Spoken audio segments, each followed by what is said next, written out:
And I think where we will start is that, the three of you were thrown into this remarkable adventure to dive into the federal government and to come back with a story. And you came back with really different stories. And I think, Michael, why don't we should explain where this project comes from. Well, that's what it is amazing. You buried the lead. Well, this is actually what we went over in the green room, because I told you first I was going to sort of set this up. Yeah. Then we were going to go to the fifth risk, where this project started. And then you were going to talk about the story which published last week. So thank you for setting that up. And why don't we begin with the fifth risk, Michael Lewis? All right, we'll start with so this subject matter generally, the civil service, is not a natural one for narrative nonfiction. I mean, for whatever reason, it's like these great undiscovered gems, and that I stumbled upon in a year into the Trump administration.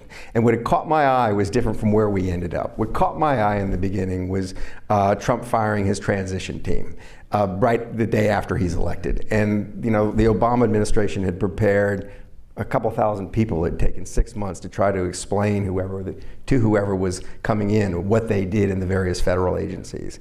And Obama had done that because Bush had done it for him and because it was required by law, and he was grateful. He thought what Bush had done for him was really important to how they got going in the beginning. And the fact that Trump didn't even bother sending people to the meetings, I thought, man, this is just great. So there's just this room of work left and nobody showed up, so that I could show up and talk to the people in the Department of Energy who were supposed to deliver the briefing about how the nuclear arsenal was maintained. And I'd be the first to hear it. I just thought there's like a natural, Trump has this gift for electrifying material. Like all of a sudden he made it interesting. And I did the series. It was a series of Vanity Fair where I almost picked them because nobody thought, the audience might anticipate not being interested. The Department of Agriculture, the Department of Energy, Department of Commerce. And the things got so much attention that it was clear there was like an inefficiency in the market for journalism. That there was, so we glued them together into the fifth risk. But as I was working on it, my attention wandered from the agencies, which are interesting places, to the people, the permanent civil service. And there was just character after character.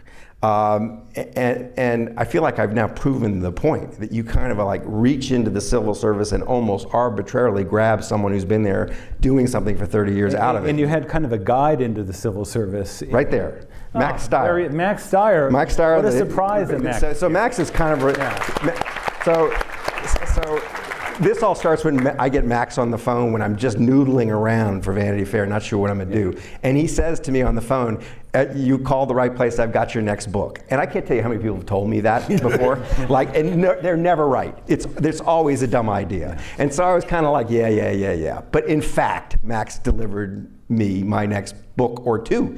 And it was, so I had a jungle guide, in Max. And the easy way, the cheap way to find the story.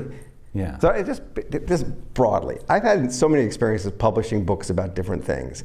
And sometimes I feel the books are underpraised, and sometimes I feel they're overpraised. Sometimes it's hard to connect the book to the audience, and sometimes it's just too easy. And in this case, it was too easy. It's like the country is hungering for an explanation of how the government works, an explanation of who these people are, beyond the noise, the political noise of the day. So it was clearly like, writers are gold miners, right? They're prospectors. You're kind of wandering around looking for nuggets. And these nuggets were just laying on the ground and there to be picked up. So we published The Fifth Risk, and you and I are on a hiking trail a couple of years ago, and we start talking about, like, maybe we should do this as a series. This is how this starts. And I said, can I go pick some writers I love, and we'll just parachute them into the government and let them find what they find and see what happens.